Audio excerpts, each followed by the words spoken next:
Hello दोस्तों, आज मैं आपको एक शिकारी से मिलाता हूँ जिसका शिकार करने का तरीका बहुत ही लाजवाब था और एक बंदर के बारे में। आज जो जानकारी मिली है वो पहले मुझे भी नहीं पता था। क्या आपको मालूम था? आइए देखते हैं। एक अफ्रीकन शिकारी शिकार की तलाश में अपने कबीले से बहुत दूर आ गया था और उसको शिकार भी मिल गया। उसने उस पर अपने धनुष से तीर को निशाने पे साधा और वह धीरे धीरे उसके करीब जा रहा था, लेकिन ऐसा लगता था कि उसने पेड़ में बैठे एक पक्षी को नजरअंदाज कर दिया था। जिस समय धनुष खींचा तीर छोड़ने के लिए, पक्षी ने हल्ला कर दिया, मानो पक्षी उसको बचाना चाहता हो, और शिकार तितर बितर हो जाता है। शिकारी इतना क्रोधित हुआ कि वह उछल पड़ा और पक्षी को डांटने लगा। पक्षी बहुत ही खुश था। उसने अपनी पूंछ उठाई और अपनी खुशी को बयान कर दिया और वह वहाँ से उड़ गया। शिकारी ज़ेबरा के झुंड लापता होने के बाद उसको जंगली हिरणों का एक झुंड मिला। पहली असफलता के अनुभव के बाद इस बार शिकारी बहुत ही सतर्क था। इस बार भी उसी पक्षी ने सब चौपट कर दिया। शिकारी बहुत ही क्रोधित था। वह अपने दांत को दबाए हुए पीछे मुड़ा और पक्षी को घूर कर देख रहा था,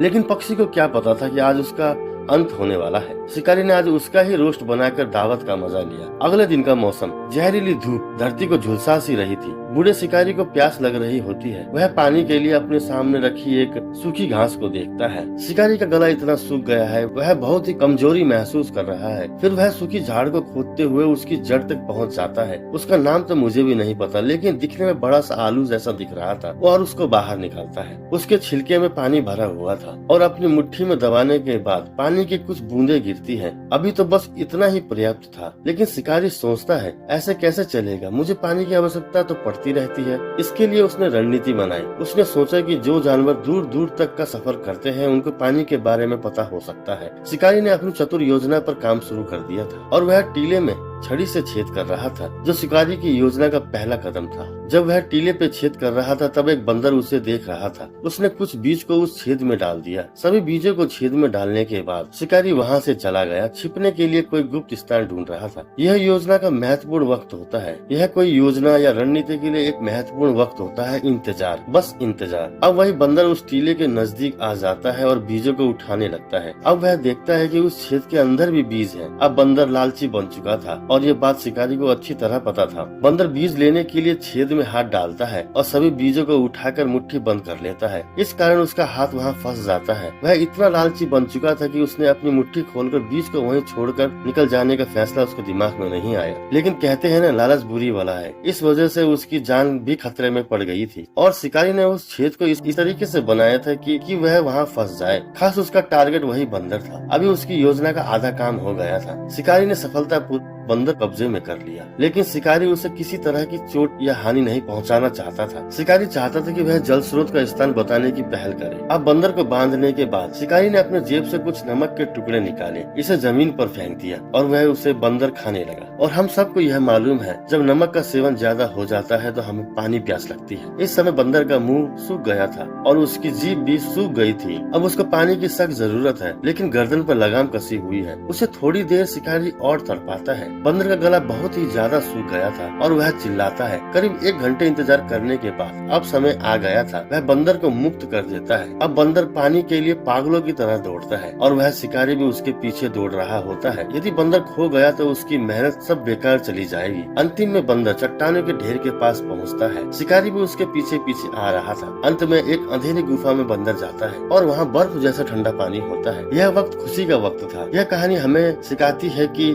जिज्ञासा और लालच से निकलने के लिए एक सही रणनीति की आवश्यकता होती है। जब हम खुद को समस्याओं के सामने पाते हैं तो हमें धैर्य और समझदारी से काम लेना चाहिए, ताकि हम समस्याओं का सही समाधान निकाल सके। यदि आपको यह वीडियो पसंद आया तो कृपया इसे लाइक और हमारे चैनल को सब्सक्राइब करना न भूलें। हम आपके लिए और अधिक मोटिवेशनल और उपयोगी वीडियो लेकर आते रहेंगे। धन्यवाद। आपका साथ देने के लिए शुक्रिया। शुभ लाभ।